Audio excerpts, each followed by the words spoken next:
사람들이 살아가면서 어떤 대상, 어떤 인간, 그리고 어떤 제도 이런 것들에 대해서 자기가 거기에 대한 생각을 하게 됩니다. 그 생각을 하는데 그걸 우리가 한 단어로 이해한다 이렇게 말을 하죠. 그런데 그 이해가 잘 되는 경우도 있고 그 이해에 일정 정도 오류가 발생하는 경우도 있습니다. 그래서 오류가 발생하는 그 부분을 가리켜서 misunderstanding, 오해라고 이렇게 말을 합니다. 영재에 관한 것도 마찬가지입니다. 영재가 무엇인가, 영재교육은 필요한 것인가, 왜 필요한 것인가, 그렇다면 필요하다면 영재교육은 어떻게 하는 것인가, 여기에 대해서도 하나의 답은 없다고 생각합니다. 그 접근하는 사람마다 자신 시각에 따라서 다양한 접근을 할 수 있다고 생각합니다. 때로는 영재교육에 대해서 교육감은 어떤 생각을 가지고 있는가, 여기에 대해서도 교육감의 생각을 다 들여다보는 분도 계신가 하면 일부만 들여다보는 분도 계시고, 또 어떤 분들은 전혀 달리 그것을 해석하는 그런 분도 계십니다. 오해를 하는 그런 분도 있을 수가 있다는 거죠. 그 중에서 가장 많은 오해는 교육감은 영재교육 관심이 없다, 영재교육 싫어한다라는 오해입니다. 그거야말로 정말 대단한 오해도 보통 대단한 오해가 아니라는 겁니다. 만약에 교육감이 영재교육을 기피하고 영재교육에 대해서 부정적이다라고 할 때 우리 전라북도에서 자라나고 있는 수많은 영재들, 그 아이들은 어떻게 할 것인가 하는 겁니다. 그렇기 때문에 그 점에 대한 오해는 하지 않으시면 좋겠다는 말씀을 드립니다. 다만 현 시대에서 우리가 영재의 개념을 어떻게 파악할 것이냐, 여기에 대해서는 다양한 그런 개념이 있을 수 있다는 겁니다.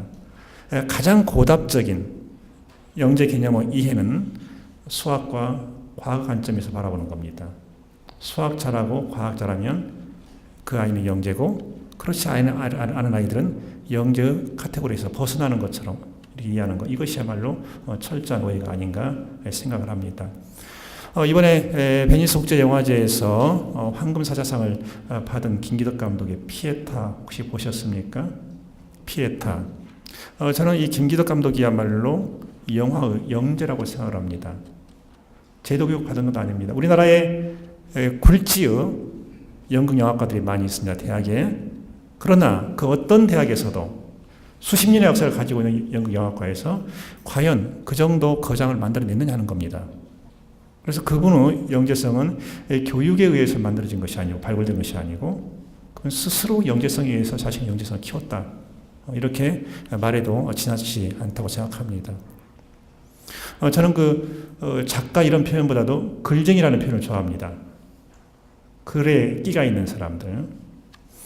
우리나라 문과계열, 더 단축해서 말하면 스카이대학의 문과계열에서, 특히 어문학 계열에서 배출한 그런 걸출한 작가가 얼마나 있냐는 겁니다. 하지만 지방에 내려와서 보면 이웃 원광대학교, 거기에서 정말 뛰어난 작가들을 계속해서 지금도 배출해내고 있다는 겁니다. 영재성의 개념을 우리가 올바로 이해할 때 영재성을 가지고 있는 수많은 인간들이 자신의 그 끼를 마음껏 발휘할 수 있다라는 것에 대해서 부정하기는 어려울 거라고 생각을 합니다.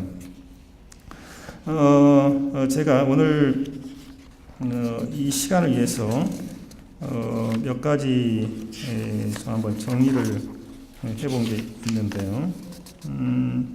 그 분야별 영재의 특성이라고 하는 것이 있어요. 그래서 그 언어적 분야에서, 언어 분야에서 영재성을 가지고 있는 사람들이 있죠.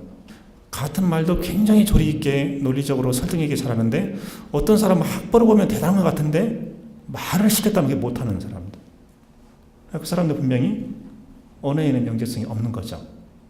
이런 경우가 있고, 그 다음에 수학에서 그런 사람도 있더라고요. 나는 수학만 풀면, 수학 문장을 풀면 사는 것 같다. 그때부터 막 에너지가 넘친다, 이런 사람들이 있어요. 그런 재능을 가지고 있는 사람들. 또 어떤 사람들은 그 공간적 재능, 몇 년 전에 그런 일이 있었죠. 진도에서 어떤 분이 자신 집에서 키우고 있는 그 개를 대전에 있는 사람한테 팔았습니다. 그런데 이 개가 대전에서 진도까지 자기가 찾아간 거예요. 그게 어떻게 가능할까? 그래서 그걸 그때 EBS에서 쭉 풀어내는 걸 보니까 개가 가지고 있는 공간적 지능, 이것은 인간의 공간적 지능을 훨씬 더 뛰어넘는 그런 거라는 거죠. 왜 우리 사람들 중에서도 그런 말 하는 분도 계십니다. 나는 길치야. 그런데 개야말로, 특히 진돗개, 이건 길치가 아니라 그 재능은 정말 대단한 것이다, 이렇게 말할 수 있을 거고요. 그 다음에 음악, 미술, 체육 이런 거 다 마찬가지잖아요. 마찬가지고 그 체육에서도 보면 정말 그 연계성이 있는 그런 체육 특기자들이 있죠. 우리나라 한때 이해를 잘못해가지고 도대체 이 축구 선수들도 학벌이 있다는 거예요. 그러니까 깜짝 놀랐어요. 그래 국가대표가 되려면 특정 학교 거기를 대학을 걸쳐야 되는 거예요. 그래 국가대표 선발되고, 그러다가 그것을 완전히 깨버린 것이 누구죠? 그 히딩크입니다. 그렇잖아요. 그래서 히딩크 이펙트라고 그래요. 그때부터 우리 사회에 뭐가 등장했냐면 기업에서 블라인드 인터뷰가 등장을 했습니다. 아무것도 오지 말고 그냥 인터뷰 자체를 결정하자는 거예요. 그러더니 2002년 월드컵 경기가 끝나고 난 다음에 신압으로 사라지기 시작하는 거예요. 그렇죠? 이 중에 계신 분들 중에서도 정말 나를 인터뷰할 때 블라인드 인터뷰만 했더라면 나는 지금 이 자리보다 훨씬 더 대단한 자리로 갔을 것이다, 이런 아쉬움을 갖고 계신 분도 계실 겁니다. 그래서 우리가 현장에서, 학교 현장에 자라고 있는 아이들 분명히 누가 영재인지 알 수가 없다는 겁니다.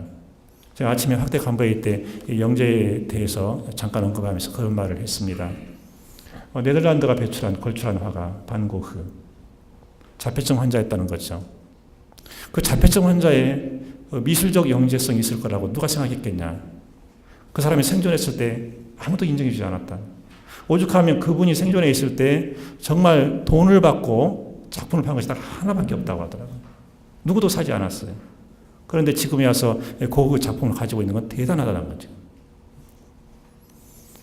그래서 이런 것들을 고루 생각하시면서 우리 아이들 영재 교육에 지금까지도 굉장히 많은 헌신을 해 오셨지만 앞으로 더욱더 헌신해 주시기 바랍니다. 그런 바탕 위에서 전라북도 교육청은 영재 교육에 필요한 예산을 아낌없이 투입하도록 그렇게 하겠습니다.